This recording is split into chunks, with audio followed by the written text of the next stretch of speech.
recording this on November 29th, but it's probably going to be about 2 weeks before you see it. So, this will be a break from the recent spate of D&D videos I've done. We're on a different topic today. Life lessons, reviving the series. What is this? Number 23, I think? Yeah. Life lesson number 23. This will be the first one of these I do in the newscast format I've been using. And first one in this location. The reasons you want to be cheap. I am cheap. I am a cheapskate of monumental proportion. Even when I have money, I live like I don't. I spend as little as possible in any given situation so that I can more readily survive in the long term by having some form of savings. Seriously, no matter how little it is, you have to get something aside every month. Just set a little bit every week, every paycheck to have some kind of a nest egg, and the bigger you can get it, the better. For the past 6 months, I had been gainfully employed. Due to the stresses of the business, my employer needed to take a break and step away from running the business for a little while. Thus, I am no longer gainfully employed.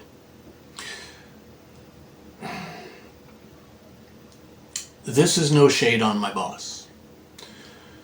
He needs the time to recover. He hit a wall and he needs a break, as has happened to me in the past and as will likely happen to everyone at some point. So there's nothing bad to be said about him. Luckily for myself, as I stated, I tend to avoid spending money. And this is why after 6 months of living on the cheap while employed, let me scroll this down a second.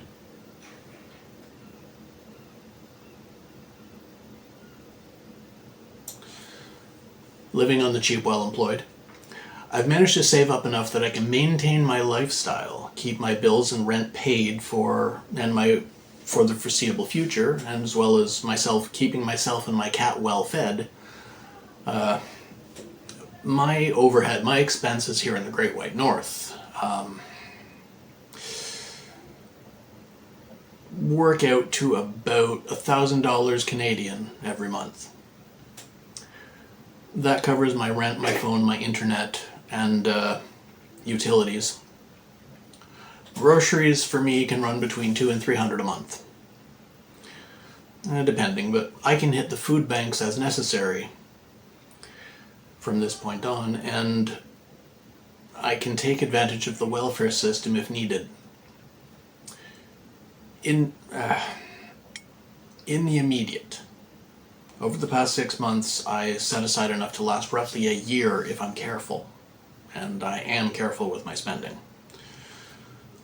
This gives me time to find a new job if the boss doesn't open up the shop again in a couple or a few months. So yes, save your money, build a nest egg. And for the love of fucking Christ, don't blow it out your ass on the first shiny thing you see.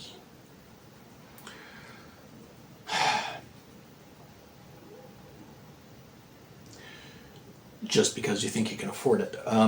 Your nest egg, your savings are for emergencies only. Life or death, homeless or not, that sort of thing. You know, medical expenses.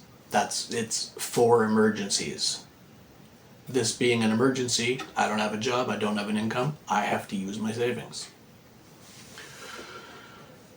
It's like an insurance policy against being poor. No matter how well you think you're doing, no matter how financially stable you think you are,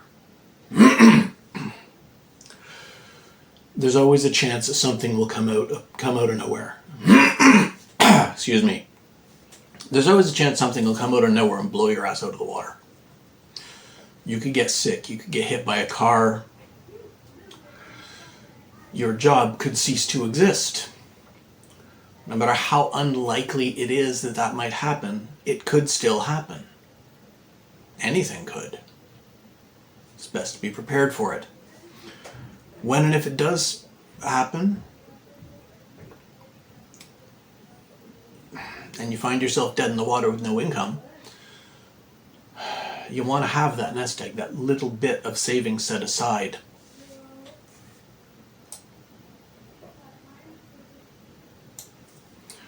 You know, keep you going. Keep your rent paid, your bills, your mortgage, your car payments, whatever it is. Keep it paid until such point as you manage to find a new job, or you otherwise have some form of income.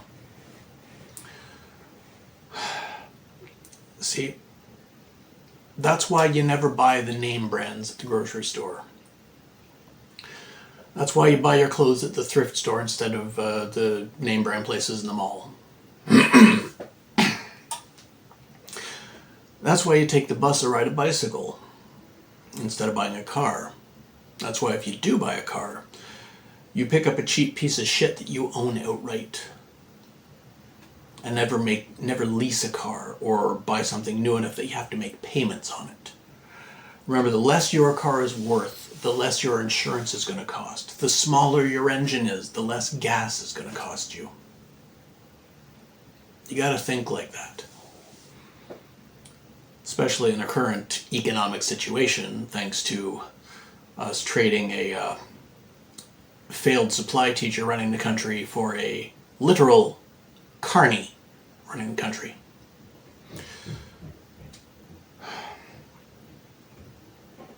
Remember, so this is why I stick to my shitty electric bikes. I made good money on my job.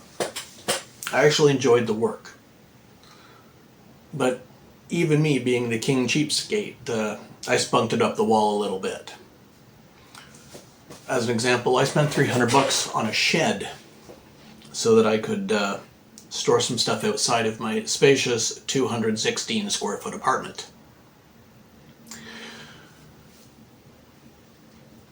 I could have lived without it, but freeing up 15 more square feet was too enticing. And it didn't cut into the amount I set aside for savings every month. I was tempted when I saw a sale price to upgrade my bike from SLA to lithium batteries, but I'm glad I didn't. The lead batteries I have are perfectly serviceable, and they should last me another 2 years or so. And that $500 I didn't spend is still in my savings. So be cheap. Even if you can only afford to set aside like $5 or $10 per week or per month or per paycheck, do it. Time goes by quicker than you think when you're too busy surviving to pay attention to it. And that nest egg builds up faster than you realize. The earlier you start, the better. And the longer you can go without spending it, the better prepared you'll be when shit does hit the fan. Alright, we should be back to our... we should return to our regular schedule next week with another TTRPG video, so until then, like, share, comment, and subscribe, and I'll talk to you next time.